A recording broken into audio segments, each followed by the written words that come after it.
लगी। लिली की माँ ने माफी मांगी और धीरे धीरे कोई मंत्र पढ़ने लगी। अचानक वो फल फट गया और उसके अंदर से एक कीड़ा निकला। वो सीधा केटी के मुंह के अंदर घुस गया। अचानक केटी सांस न ले पाने की वजह से जमीन पर गिर पड़ी। जब तक चार्ली गार्डन में पहुंचा, केटी वहां से गायब हो चुकी थी और फेंस में एक सुराख बना हुआ था। घबराया हुआ चार्ली तुरंत सड़क पर दौड़ा और पड़ोसियों से पूछने लगा कि क्या उन्होंने केटी को कहीं देखा है। तभी अचानक रेतीले तूफान के आने का अलार्म बजने लगा और चार्ली ने एक औरत को बच्ची के साथ भागते देखा। वो तुरंत उनके पीछे दौड़ पड़ा। कुछ देर तक वो उस औरत का पीछा करता रहा, लेकिन तेज आंधी और लोगों में मची अफरा तफरी की वजह से वो औरत भाग निकली।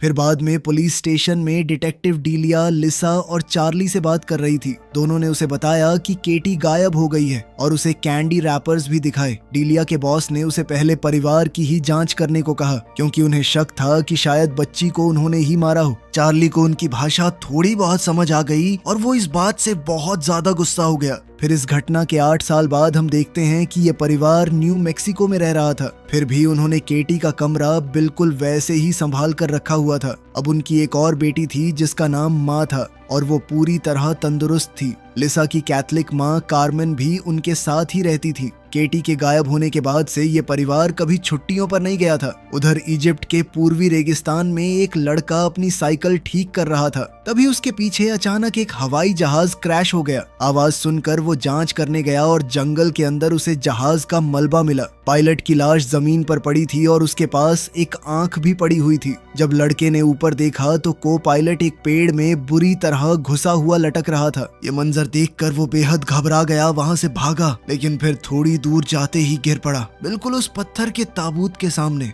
कुछ समय बाद हम देखते हैं कि रिसर्चर्स परेशान बैठे थे, क्योंकि उनकी टीम किसी भी मशीन की मदद से उस पत्थर के ताबूत के अंदर नहीं देख पाई थी। आखिरकार उन्होंने उसे खोलने का फैसला किया। उन्होंने पहले कभी इस तरह का ताबूत नहीं देखा था। फिर अंदर उन्हें एक मम्मी मिली। वो धीरे धीरे उस पर लिपटे कपड़े हटाने लगे और उन्हें उन पर बने कुछ अजीब निशान नजर आए। मम्मी के हाथों के नाखून बहुत लंबे थे, पर हैरानी की बात ये थी कि उसकी चमड़ी अभी भी ताजी लग रही थी। जब उन्होंने चेहरे से कपड़ा हटाया तो सब हैरान रह गए। अंदर एक जवान लड़की थी। जैसे ही वो उसकी तस्वीरें लेने लगे तो वो